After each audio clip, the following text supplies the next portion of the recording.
Bonsoir. Welcome to the newcomers and welcome back for the others. Today we'll go on Book 6 of Ranger Apprentice, The Siege of Mackendall, Chapter 11. The little space Will had christened Healer's Clearing was growing considerably more crowded.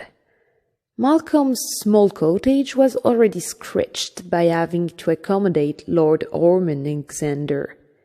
As a consequence, Will and Horace chose to pitch their own one-man tents on one side of the clearing, close together, where they could talk in private.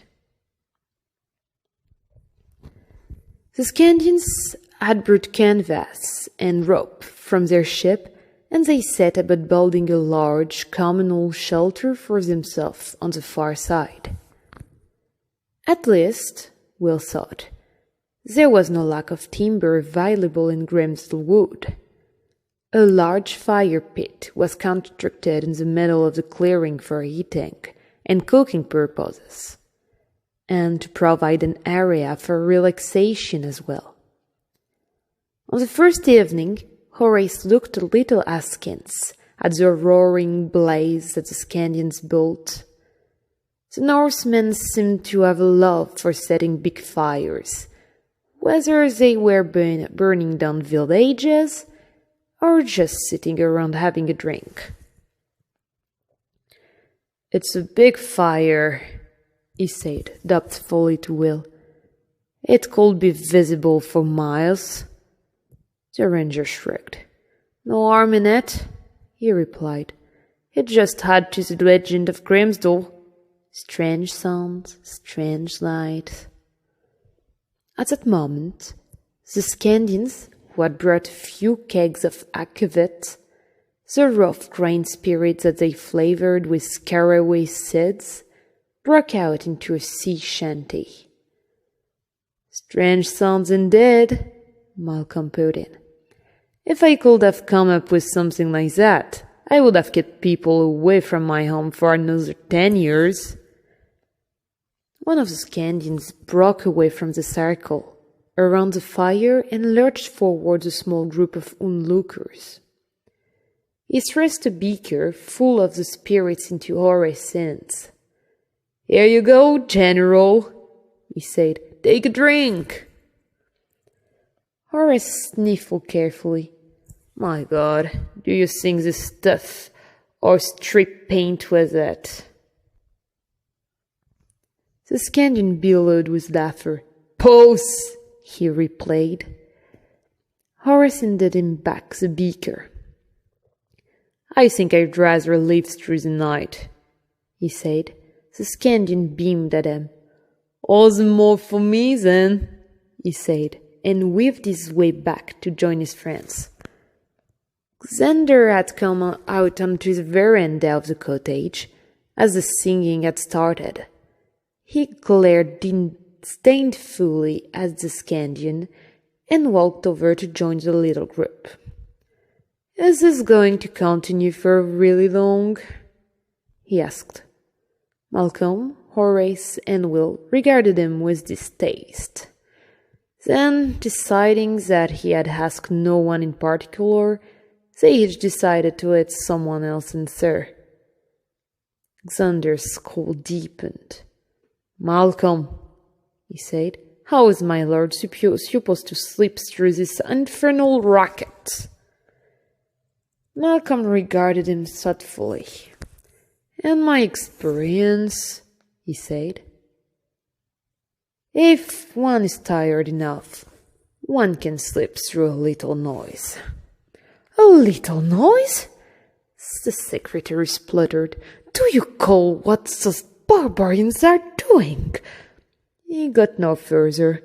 Will's hand suddenly clamped over his mouth, and the rest of his question was reduced to intelligible mumbling. Eventually, he stopped, peering fearfully above the hand into the ranger's eyes. Will's eyes, usually so warm and cheerful, were suddenly cold and threatening. It was a as if a curtain had been pulled aside to reveal a previously unseen side of the ranger's character. "Xander," Will said, when he was sure he had the man's full attention. "Since we have been here, you have done nothing but moan and complain. Malcolm has saved your lord's life. He has given you shelter and food and a safe place to stay. The Scandians, the barbarian to whom we refer, are friends of mine. They are going to help you regain your castle. Some of them will probably die doing it. Sure, we're paying them, but the fact remains, we need them. Now we are all sick and tired of you, Xander. You'd better realize that, unlike the Scandians, we do not need you. So, if I hear one more word of complaint, one more snide remark, I swear I will drag you back to Mackendall and hand you over to Karen. Is that clear?"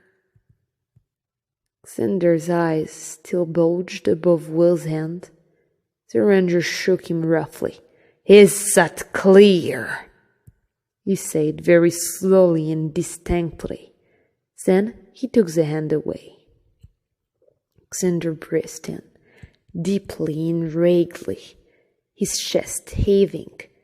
After a pause, he replied in a small voice, "Yes." Will took a deep breath in his turn and exhaled slowly. "Good," he said, and Horace and Malcolm both nodded agreement.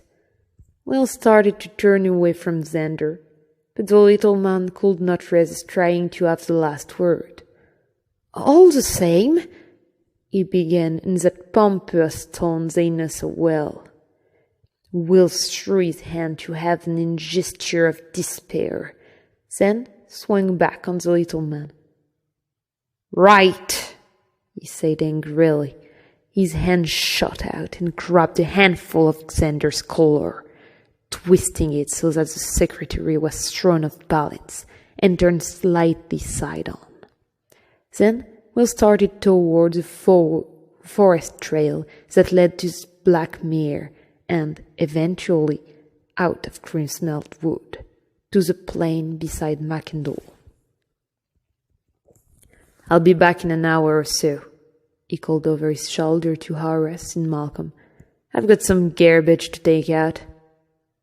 Neither of them moved to stop him. Xander squirmed and wailed, but Will's grip was like iron. He held the secretary off balance and continued to walk quickly away. Keeping him that way, Xander could do nothing but totter precariously along in his wake. He sensed that if he stumbled and fell, Will would not stop, but would simply drag him until he regained his feet. Horace wondered later if Will would have made good on his threat. He thought that perhaps he might have, except that Xander would have been able to provide Karen with a lot of useful information, including the whereabouts of Malcolm's clearing and the fact that Will now had a force of armed and eager Scandians at his disposal and was planning to attack the castle with them. Most likely, Horace thought, his friend would have thrown Xander into the mare. Whether he would have fished him out again was a moot point, but it was one they would have to wonder about, because just as Will reached the beginning of the tracks through the wood, one of Malcolm's people dashed into the clearing, coming from the other direction. It was Paul Darrick, a young man whose spine had been badly twisted in a childhood accident. He was permanently stooped to one side and could not look straight ahead, as his head was set crookedly on his shoulder. Yet Horace noted how quickly the young man could move among the trees. Amazing how his body could adapt, it thought. Paul Derrick saw Will now, and sidled up to him so he could look up at the young ranger. "Your friend," he said. "She's signaling." 2 hours later, Malcolm's small living room was crowded with people. Horace, Malcolm, Ormond, Gunder, and Xander were grouped around the fireplace. Will finished deciphering the last few words of Alice's message and sat back, frowning. "Bad news?" Horace prompted. His friend shrugged. "Could be. Apparently Curran is expecting a visit from a General Evlak-Hadesh in the next few days." He glanced at the faces around the table. "Does that name mean anything to anyone?" Gundar shrugged, as did Malcolm. Ormond frowned thoughtfully, then shook his head. "Other than he's obviously a Scotty and the son of someone called Adish? No. Have you heard the name Alexander?" The little man thought carefully and shook his head. After his recent confrontation with Will, he was grateful to be included in the discussion and wished he could provide more information. "I'm afraid not, my lord." "Well," said Horace, practical as ever, "at least it confirms your theory that Karen's in league with the Scotty." "True," Will said, "but I wish I knew a little more. For example, it'd be nice to know if this MacHadish is bringing an army with them." Ormond rubbed his jaw thoughtfully. "I shouldn't think he'd be bringing a large party at this stage," he said, and they all turned to him. "The main route through the border will be almost impassable at this time of year. The snows won't melt for at least another 3 weeks. He reached for Will's pen and a spare sheet of paper and drew a quick sketch of the surrounding countryside. "The mountains here form the natural border," he said. "As you can see, Castle Mackendall lies right across the road from the main pass into Araluen. But the pass is closed during the winter by snow.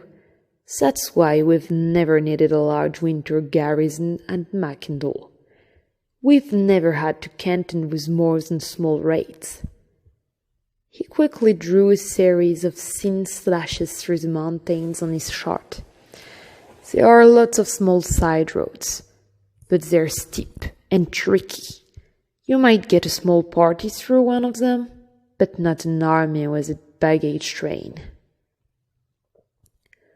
Horace had leaned over his shoulder to study the chart. He nodded thoughtfully.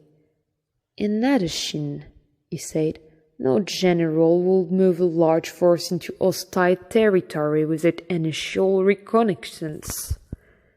Will nodded agreement.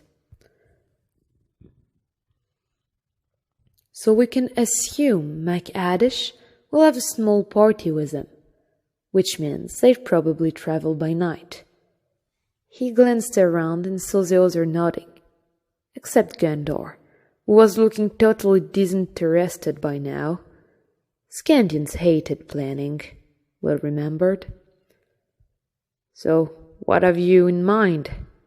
Horace asked.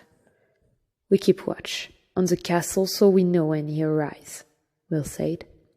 "Then, when he's heading back to Picta, we take him prisoner and ask him a few questions." Horace nodded agreement. "Not bad," he said, "but don't expect to get too much out of Scotty. From what I've heard about them, you'll never get one to talk." It was Malcolm's turn to smile. "Oh, I think I might know a way," he said. That's all for today's chapter, folks. Let's see you for chapter 12.